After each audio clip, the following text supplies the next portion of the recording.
All Ukrainian aircraft have been destroyed. That's what the Russians claimed. But something didn't go to plan. Someone gave them a nasty surprise. Unknown birds launched Storm Shadow missiles into the landing ship Minsk and the submarine Rostov-on-Don. Then they used the same missiles to blow up the Black Sea Fleet HQ. And they didn't stop there. Take a look at the massive explosion of the landing ship Novocherkassk. Alright, time to unmask the culprits. These hits came from the old-timers, Su-24s, Su-25s, and Su-27s. For these aircraft, this is their last big war. Time doesn't spare anyone. But paired with modern Western missiles, they've proven they're still deadly. So how did these aging jets handle the skies? The Su-24M is Ukraine's primary frontline bomber. It's designed for missile and bomb strikes in any weather, day or night. It flies low to hit ground and naval targets. This aircraft can carry up to 8 tons of weapons. To keep that kind of load airborne, it's packed with massive fuel tanks. That's actually an external fuel tank under the wing. It holds 3,000 liters. The jet's from the 1970s, so it burns fuel like crazy. It needs a ton of fuel to stay in the air. Ukrainian Su-24s fly at extremely low altitudes to dodge Russian air defenses. A crew of 2 keeps eyes on the terrain. One bad move and you lose control or crash into an obstacle. Yeah, that's the whole idea. Fly really fast and really low. The plane is built to skim the terrain and carry out missions at ultra-low altitude, but that means the crew has to stay laser-focused. The navigator helps too, watching the ground, warning the pilot if he's dropping too sharply. It's a 2-person job. Another challenge: air combat over cities. Russian pilots were bombing civilian neighborhoods. They had to be stopped, and mistakes would cost lives. There were residential buildings full of civilians nearby, so the risk of a mistake was huge. You had to be 100% sure you were directly over the target. Only then could you complete the mission. At the start of the invasion, the Russians did everything they could to gain full control of the skies. They bombed runways with missiles, making it extremely hard for Ukrainian Su-24s to take off. While the pilots were launching and defending the skies, engineers were rushing to repair damaged airstrips. We had 3 direct hits on the runway. Only one plane could take off at a time. They hit 6 slabs dead on. The rest, in the center and on the sides, were full of holes from enemy missiles. But we still took off. We still completed our missions. To make those missions possible, a massive team of ground crew keeps the planes and airfields running. These techs worry about every aircraft like it's their own child, and wait for the pilots like Hachiko. You can't imagine how they wait. There's this spot where the plane taxis. They have to touch the wing before takeoff. They always wait. In snow, rain, frost, they sit there hoping their jet returns. During the battle for Kiev, the Su-24s played a critical role. Pilots dropped heavy bombs on Russian convoys, disrupting logistics and halting the advance. Our brigade, when the Russians were pushing toward Kiev, our guys were destroying their convoys at the cost of their own lives. They had to, so the enemy wouldn't get through. They dropped 500 kilo bombs. You couldn't even count how much iron they unloaded. Each hit on enemy supply lines, and equipment saved countless lives on the ground. News of destroyed ammo dumps and armor gave hope to Ukraine's infantry. They knew someone had their back in the sky. We do this for those guys. Like our commander said, no country ever won a war without aviation. That's the truth. Aviation alone can't win though. The ones who win are the guys up front. But we'll support them, because we've got no other choice. Subscribe to the channel so you don't miss the next epic stories from the air, the ground, and the sea. Unfortunately, every flight can be a pilot's last, especially when they're flying aging jets that should have retired years ago. Ukrainian Su-24s, Su-25s, and Su-27s have to go up against modernized Russian Su-34s. Sometimes, these dogfights end in tragedy. One Su-25 pilot attacks Russian positions with a photo of his fallen son, also a pilot, in hand. The father got back in the cockpit to take revenge. When a missile hits the aircraft, you're left hoping for 2 things: God and the ejection system. But when it comes to ejecting, the pilot only has a few seconds to make the call. These are our so-called rescue handles. You grab them and pull with about 20 kilograms of force. That triggers automatic ejection for both crew members. First, the navigator ejects, then the pilot, with about 1 second between them so they don't collide mid-air.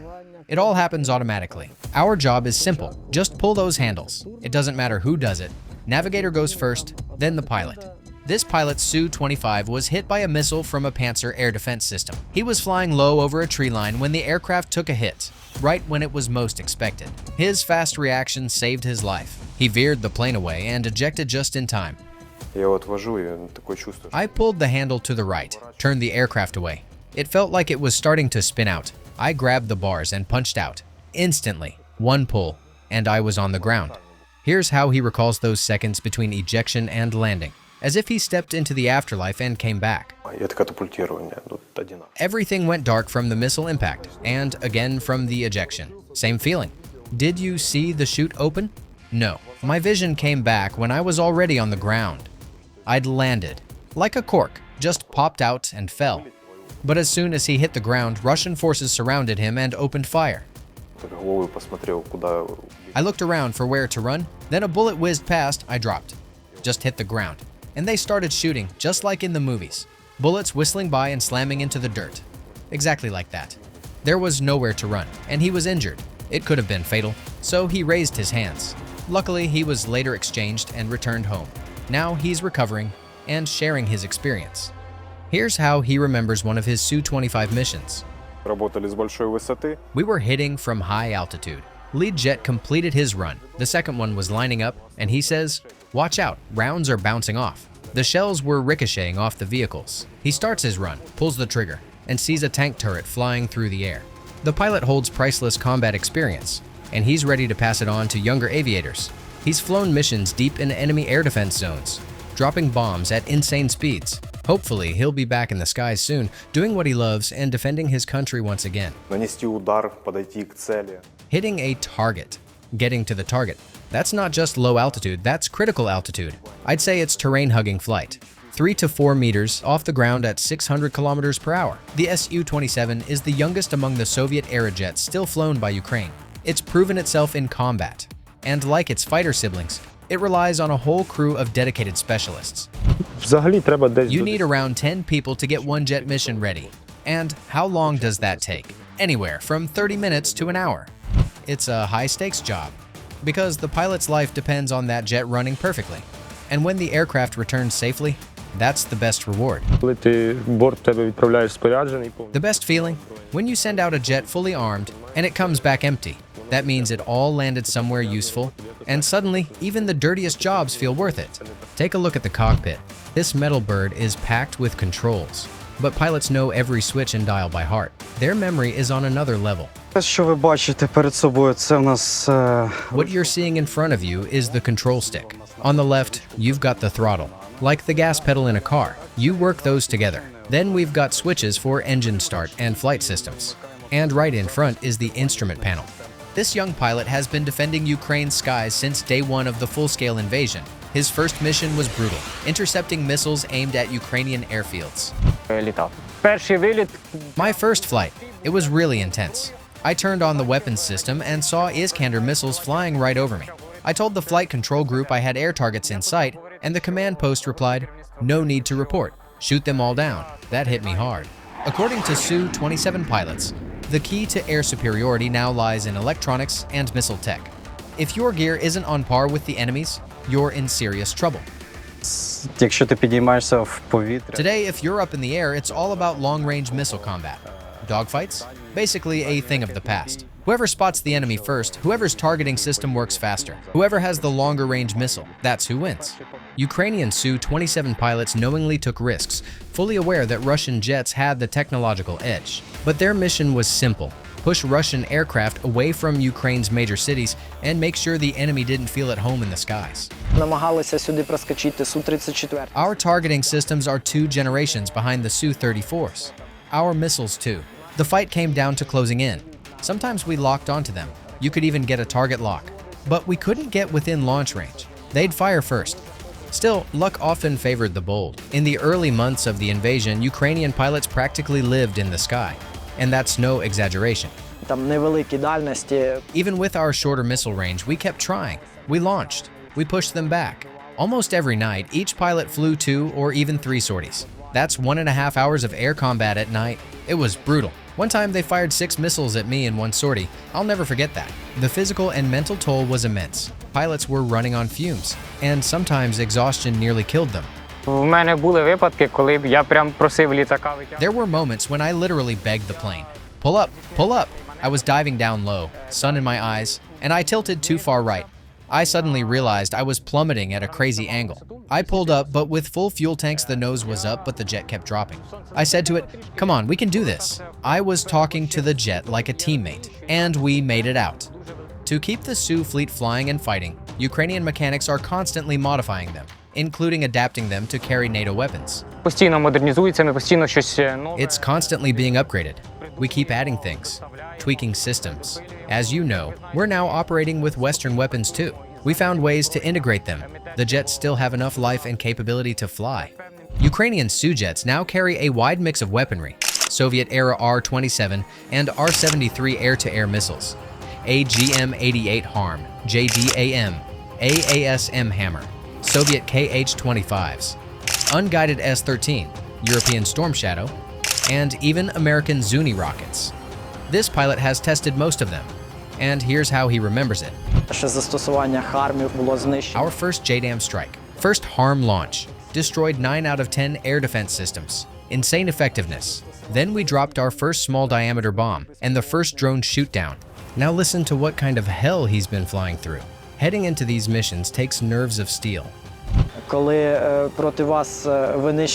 Imagine diving in for a bombing run while enemy fighters and SAMs are locked onto you, and those air defense systems have crazy range. On top of that, the battlefield is mobile. Systems like TORs and books can move dozens of kilometers per hour. So to fly up to the front line, climb to 1,500 meters, dive, and drop iron bombs, that's almost impossible. Here's what his team came up with to increase their odds and dodge threats during missions. We